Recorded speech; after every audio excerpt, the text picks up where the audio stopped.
महात्मा बुद्ध की कहानी के साथ जानेंगे जिंदगी से जुड़े कई सवालों के जवाब। वो राजसी परिवार के तो थे, मगर इसे संयोग ही कहेंगे कि उनका जन्म किसी राजमहल में ना होकर एक अनजान रास्ते में हुआ। विवाह के कई वर्ष बाद शाक्य वंश के राजा शुद्धोधन की रानी महामाया जब गर्भवती हुई तो गर्भावस्था के अंतिम पड़ाव में वो शिशु को जन्म देने के लिए अपने पीहर कोलिया राज्य जा रही थी। पहुंचने से पहले ही रास्ते में लुम्बिनी नामक स्थान पर उन्हें प्रसव पीड़ा शुरू हो गई और एक बागीचे में उन्होंने बालक को जन्म दिया।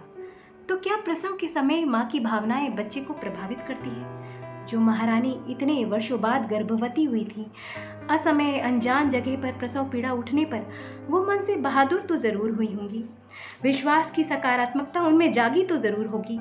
शिशु के अच्छे स्वास्थ्य के लिए उन्होंने हर दर्द को मजबूती से सहा तो जरूर होगा। उनकी यही सकारात्मकता और दर्द सहने की ताकत उनके शिशु में उतर आई।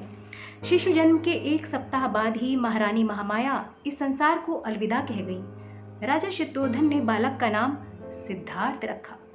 राजा की दूसरी पत्नी महारानी गौतमी, जो महारानी महामाया की छोटी बहन भी थी, ने सिद्धार्थ का लालन पालन बिल्कुल अपने बालक की तरह किया। राजा शुद्धोधन ने जब ज्योतिषियों से बालक का भविष्य जानना चाहा तो राजा की चाहत को ध्यान में रखते हुए ज्योतिषियों ने सत्य बताने के बजाय उनसे ये कहा कि या तो बालक बहुत बड़ा शासक बनेगा या फिर बहुत बड़ा गुरु बनेगा। राजा ने बड़े गर्व से कहा, ये तो बहुत बड़ा शासक ही बनेगा। तो क्या बच्चे माँ बाप की तरह होते? दरअसल दो रक्त मिलकर तीसरा रक्त कैसा बनेगा, कुछ कहा नहीं जा सकता। राजा ने बहुत कम उम्र से सिद्धार्थ को शासक के गुण सिखाने शुरू कर दिए, युद्ध कौशल में पारंगत कर दिया। पर सब कुछ सीख कर भी सिद्धार्थ प्रतियोगिताओं में जानबूझकर हार जाते, क्योंकि वो दूसरों को जिताना चाहते थे। किसी का दर्द देखते ही अपनी सारी क्षमता और शक्ति के साथ उसकी मदद करने में लग जाते थे। बालक सिद्धार्थ का ये रूप देखकर पिता ने उन्हें हर दर्द से दूर रखने के लिए महल की दीवारों की लंबाई बढ़ा दी। मृत्यु, बीमारी क्या होती है उन्हें देखने तक नहीं दिया। 16 वर्ष की उम्र में सिद्धार्थ का विवाह कोली वंश की खूबसूरत राजकुमारी यशोधरा के साथ हुआ।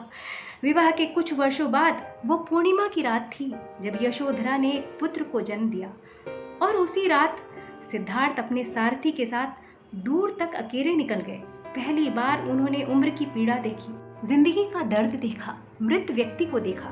प्रकृति को करीब से देखने और समझने की उनमें बहुत ललक थी। उन्होंने सारथी से सवाल किया, ये व्यक्ति ऐसे क्यों पड़ा है और इसके स्वजन क्यों रो रहे हैं? सारथी ने कहा, ये तो हम सब के साथ होना है। ये व्यक्ति इस संसार को छोड़कर जा चुका है। एक दिन हम सबको ऐसे ही जाना होगा। ये रिश्ते, ये महल सब यहीं रह जाएंगे। सिद्धार्थ का मन उद्विग्न हो उठा। जब सब कुछ छोड़कर जाना है तो इन रिश्तों का क्या अर्थ है? आखिर ये जीवन है क्या?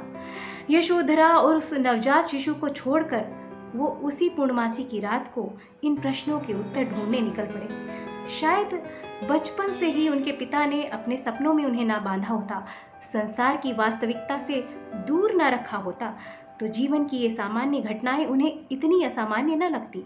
महल के बंधनों में रहने वाले राजकुमार का दिल आध्यात्मिकता और वास्तविकता से जुड़ता चला गया। कई वर्षों तक कई गुरुओं के सानिध्य में जीवन बिताने के बाद अंत में बोध गया में बोधि वृक्ष के नीचे वो ध्यान लगाकर बैठ गए। लंबे समय तक ध्यान लगाने के बाद उन्हें बोधत्व की प्राप्ति हुई और वो बन गए सिद्धार्थ से महात्मा बुद्ध, जिन्होंने अपना सारा जीवन दूसरों को रास्ता दिखाकर उनके दुख दूर करने में लगा दिया। अंततः एक अनुयायी द्वारा दिए गए विषाक्त भोजन को खाकर उन्हें निर्वाण की प्राप्ति हुई। आज भी इंजीनियरिंग की डिग्री लेकर, डॉक्टरी की डिग्री लेकर जब कोई युवक सन्यासी बन जाता है तो उसके माँ बाप का रो रो कर बुरा हाल बन जाता है, क्योंकि वो बच्चों को अपनी जागीर समझते हैं। वास्तविकता यह है कि बचपन में किसी को पता नहीं होता कि वो क्या करना चाहता है, और जब बड़े होकर जिस चीज़ की लय लग जाए तो वो आदमी उसी काम में जुट जाता है। बच्चे माँ बाप की जागीर नहीं होते और ना ही माँ बाप को अपनी पूरी जागीर बच्चों पर बिना सोचे समझे लौटा देनी चाहिए। तो हम चाहे उन्हें जितना भी सिखा लें, पढ़ा लें, लेकिन बड़े होकर प्राकृतिक रूप से वो जो कुछ करना चाहते हैं उसी काम को करने में वो खुश रहते हैं और हमें उन्हें करने देना चाहिए। तो ये वास्तविकता आपको समझ में आई हो तो वीडियो को लाइक करिएगा, शेयर करिएगा और चैनल को सब्सक्राइब ज़रूर करिएगा।